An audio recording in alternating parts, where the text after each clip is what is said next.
Alors, comme tous les vendredis à 7h40 sur Europe 1, la chronique de la rédaction zoom ce matin sur un phénomène préoccupant, la montée en puissance de la corruption dans la lutte anti-drogue. Bonjour William Molinier. Bonjour Dimitri, bonjour à tous. William, vous êtes le spécialiste sécurité intérieure d'Europe 1. Lors des auditions de la fameuse commission d'enquête au Sénat sur le narcotrafic, les patrons de la police, de la gendarmerie, des douanes, les autorités judiciaires, tout ont mentionné le problème croissant de la corruption de basse intensité parmi les agents.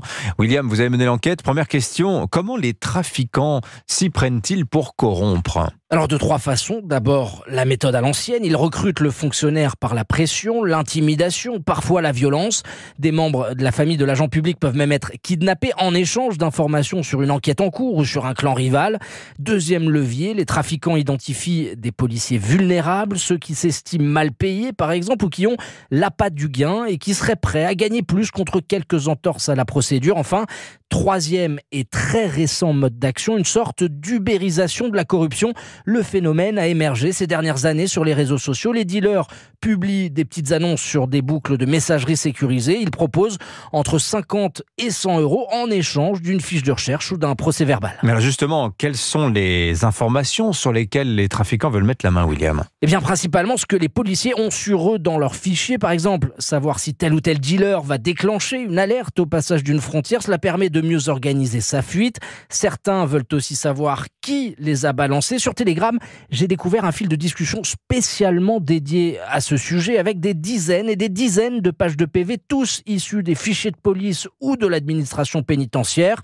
Les agents publics les plus courtisés, ce sont les douaniers, la police aux frontières. Cela permet aux organisations criminelles de faire passer leur drogue dans les flux de marchandises. Le Graal pour les trafiquants, c'est d'être prévenus en amont d'une opération policière dans leur quartier pour avoir le temps de mettre leur cam à l'abri et de s'éclipser avant la descente de police. Alors la question qu'on se pose, William, jusqu'à quel point cette corruption de basse intensité préoccupe les autorités ? Oui, parce que ce type de corruption est très difficile à détecter. Ce sont généralement des petites sommes qui passent de main en main sur les comptes en banque. Ça ne se voit donc quasiment pas. Et surtout, aujourd'hui, les agents peuvent consulter depuis chez eux les fichiers de police et transmettre les informations directement aux trafiquants sans même jamais les avoir rencontrés. Avant-hier, le procureur de Marseille, Nicolas Bessomme, a appelé à un sursaut devant la commission d'enquête du Sénat. On commence, parce que les moyens de ces réseaux criminels sont infinis, à avoir de plus en plus de problématiques de corruption de fonctionnaires de police. Et nous avons actuellement 2 enquêtes en cours à Marseille sur des fonctionnaires de greffe qui sont effectivement suspectés de renseigner des membres du crime organisé. Greffiers, agents pénitentiaires, douaniers, gendarmes, policiers, oui, le nombre d'enquêtes a été multiplié par 2 à l'IGPN, la police des polices, 56 en 2022 contre 30 l'année précédente.